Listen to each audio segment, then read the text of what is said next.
జై వాసవి, జై జై వాసవి. ఓం కుసుమపుత్రీ చ విద్మహే కన్యకుమారి ధీమహి తన్నో వాసవి ప్రచోదయాత్. శ్రీ వాసవి అమృత కలశం. శ్రీ వాసవి కన్య పురాణ గాథ 21వ అధ్యాయం. కుసుమశ్రేష్ఠి సంతానమునకై వగచుట.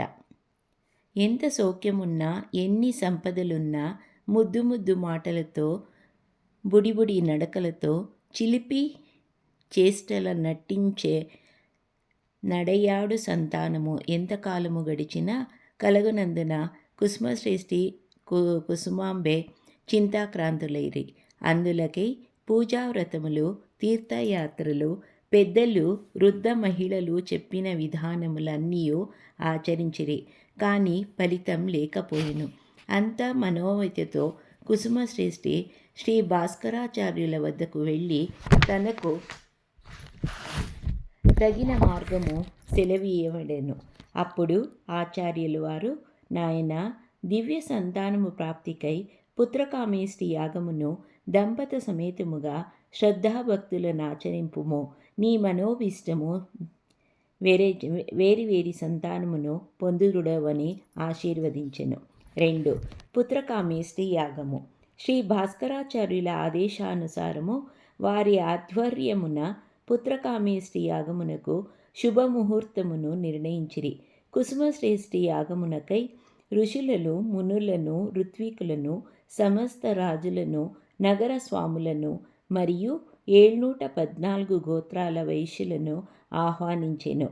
వారందరూ యాగమునకు ఆనందోత్సాహముల వల తరలివచ్చిరి.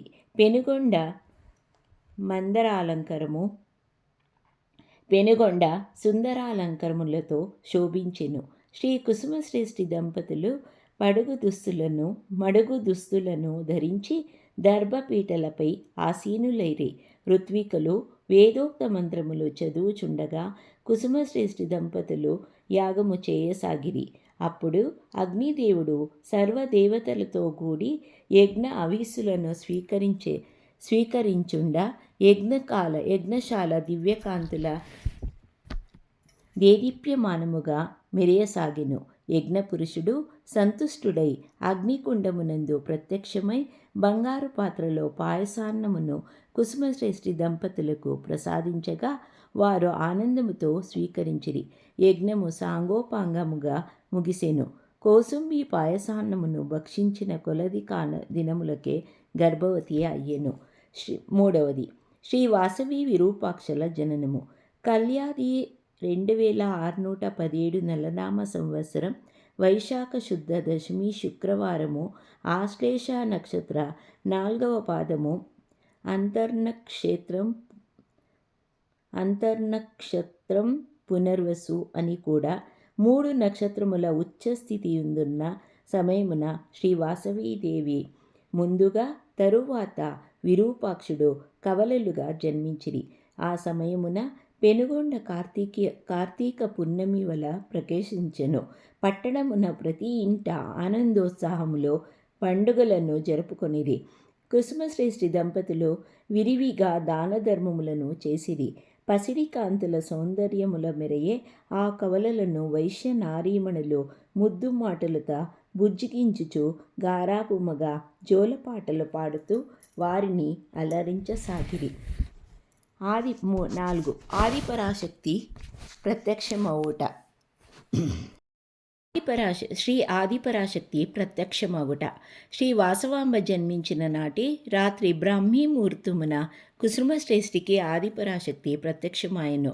చతుర్భుజములందు అమృత కలశము, పద్మము, పోకల కలశము, చిలుకను ధరించి ఎర్రని దివ్యాంబరమును ధరించి ఉండెను. నవరత్న ఖచిత వివిధాలంకారపు నగలతో దగదగాయమనగు వజ్ర కిరీటములతో మెరుపు తీగవలే ప్రకాశిస్తూ దర్శనమును ఎసంగెను. కుసుమశ్రేష్ఠి విస్మయానందముల దేవీ పాదములన్నీ ప్రార్థించెను. వెంటనే పరాశక్తి కన్యకారూపం దాల్చి, వత్స, గత జన్మ పుణ్యవరిపోకము వలన సమాధి యోగి అయిన నీవు నన్ను కోరిన విధముగా ఇప్పుడు నీకు పుత్రికనై జన్మించి తిని పూర్వజ్ఞానమును కలిగించెను. అంత కుసుమశ్రేష్ఠి జగజ్జనని కరుణామయ్యి నీకు తండ్రి అయిన నా జన్మము ధన్యమైనది. నీ కృపాకటాక్షము వీక్షణముల నాకు ముక్తిపథము సంగము మాత. శ్లోకం. నమో దేవ్యై సుభద్రాయై కన్యకాయై నమో నమః. శుభం కురు మహాదేవి వాసవ్యై చ నమో నమః అని భావోద్వేగమున స్తుతించగా పరాశక్తి అభీష్టఫల సిద్ధిరస్తు అని దీవించి అంతర్ధానమయ్యను. ఆ వెంటనే కుసుమశ్రేష్ఠి పూర్వజ్ఞానమును మరిచిపోయెను. 5. శ్రీ వాసవి విరూపాక్షల బాల్యములు. కుసుమశ్రేష్ఠి తనకు జన్మించిన కవలలకు శ్రీ వాసవాంబ విరూపాక్షలని నామకరణము గావించెను. తదుపరి వారిరువురికి శ్రీ భాస్కరాచార్యుల వద్ద సకల విద్యలు నేర్పించెను. వాసవాంబ అతిలోక సౌందర్యవతి. పున్నమి చంద్రునబోలు ముగమును కస్తూరి తిలకము దిద్ది పాలమీగడలాంటి పాపడ కట్టి రంగురంగుల పూల వాలుజడతో కరకంకణములు గలగలగల చరణ కింకిణులు గుల్లుగల్లుమని నడయాడుచు అందరి మనసులను దోచుచుండెను. ఆహా, ఏమీ చిన్నారి లావణ్యము! వాసవియని గాంచిన కన్నులే గదా అని అందరూ తలచుచుండిరి.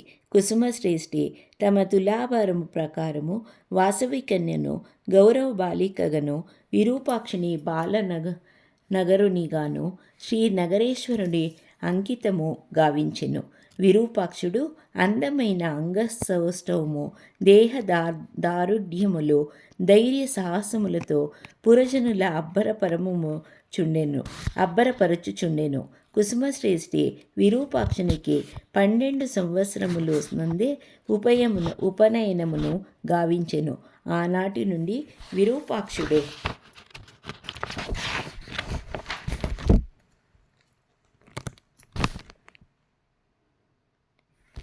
తండ్రిని అనుసరించుచు వ్యాపార వ్యవహారములందు తండ్రిని మించిన వాడయను. 6. శ్రీ వాసవి కన్యక సత్యవర్తనము. శ్రీ వాసవి కన్య నిరంతరము శ్రీ నగరేశ్వర స్వామిని అర్చించుచు దైవ ధ్యానమున గడిపేటిది. తన తోటి వారలతో ఆటలాడేటిది కాదు. ఎల్లప్పుడూ పేదవారిని, వికలాంగులని గురించి పరితపించేది. ఎవరికి కష్టము కలిగినా తనదిగా భావించి సహాయ సహకారములను అందించేది. ఈ చిన్న వయసులోనే అందరికీ నీతి శాస్త్రములు బోధించేది. శివపురాణ పఠనము గావించేది. సత్యధర్మ మహిమలను శౌచకములో ఆమె పదములుగా భావించేది. వాటిని నిర్వహించుటే ఆమె నిత్యకృత్యము. ఆర్యవైశ్య పెద్దలు కూడా వాసవి కన్యను దైవ సమానులుగా భావించి తమ సందేహములను తీర్చుకొనుచు ఆమె సలహాలను పాటించుచుండిరి. ఓం తత్సత్. 21వ అధ్యాయము సంపూర్ణం. జై వాసవి, జై జై వాసవి.